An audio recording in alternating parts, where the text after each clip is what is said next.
I'm pretty sure you've heard about this statement. Drybrushing is for beginners. And it looks kinda bad. But is that really true?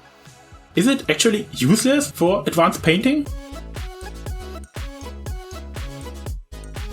I don't think so. I think drybrushing is a great choice if you don't have an airbrush like me. You can paint absolutely amazing. Now, let me tell you a secret. You can do it too. Don't believe me? Hey, Misha, do a drybrush. Let's cut to the case. Like with every technique, there are three main criteria with the technique drybrushing: preparation, execution, and time. You need the right brush for the right model. How stiff and how soft your brush should be depends on how strong you want the effects to be. Softer brushes tend to apply less paint to your model and take more time, but deliver smoother results. Now that you got the right brush, you need to load it with paint correctly. Make sure it's absolutely dry. Drop a little pure color on its tip and now work that paint into a paper towel or MDF wood sheet, which I prefer. Brush over a clean paper towel or your own hand to make sure there isn't too much paint loaded.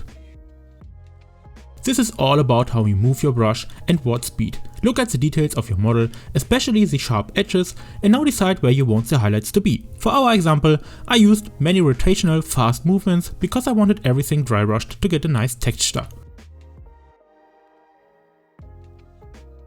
This takes a lot of time because we put on many thin layers, but you might already know every great paint job needs time. Try to find a sweet spot between layers painted and quality gained, and just adjust your needs to it.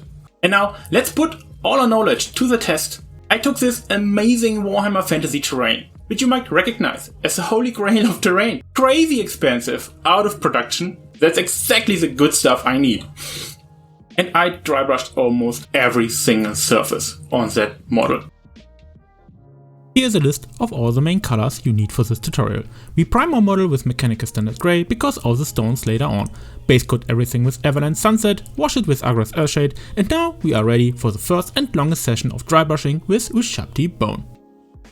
Like mentioned before, make sure there isn't much paint loaded and dry very carefully over your walls. You won't notice a big difference on your first layer, and that's fine. We need a lot of layers here, and this is only the beginning. Now you can compare the amount of layers with each other. No layers, 2 layers, 4 layers and 6 layers. Getting some details back. And white scar for our last layer. Less paint and much less force is used here.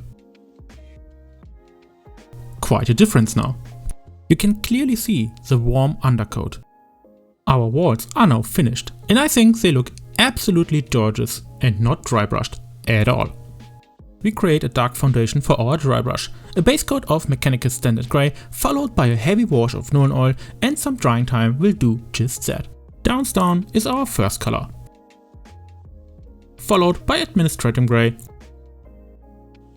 white scar, and with each new color we apply less force onto the model. When finished, we take white scar again and now dry brush some single stones randomly to get more color variation. Now comes the fun freestyle part. Grab some washes and apply those all over the place on random stones. Mix them with each other or do whatever you like. I think those look pretty awesome. You might even think someone painted all those differently with great effort. I'll show you how to paint red and blue roof tiles that will absolutely shine on the battlefield. We start with the red ones by base coating everything with Doombull Brown, a wash with Aggress Earthshade, and a couple of dry brushes with different mix ratios of Doombull Brown and Ushabti Bone. Then we take Ushabti Bone and dry brush random single tiles like we did on the stones.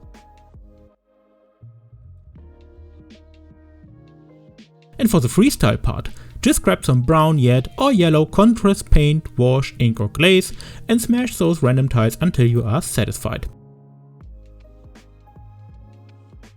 A little example how such a paint job will look on a big terrain piece. The blue roof tiles are painted the exact same way. Starting with Macridge Blue, Null oil and mixed ratio dry brushes of Macridge Blue and Ulthuan Grey. I especially like how you can achieve these cool roof tiles with 3 base colors and upgrade the color variety by using a bunch of washes you might already have at home. Now let's copy that into our big terrain piece. Freaking awesome and so easy. Be honest, that doesn't look dry brushed. After the roof tiles, I finished all the little details.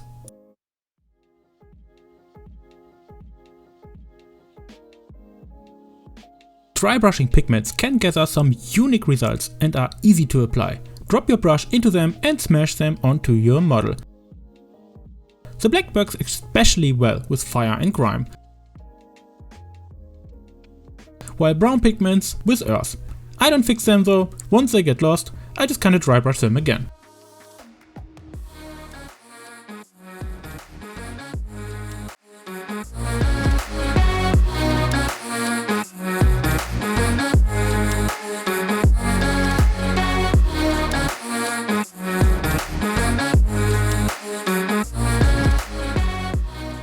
Now, I want you to stop priming your terrain like a freaking madman.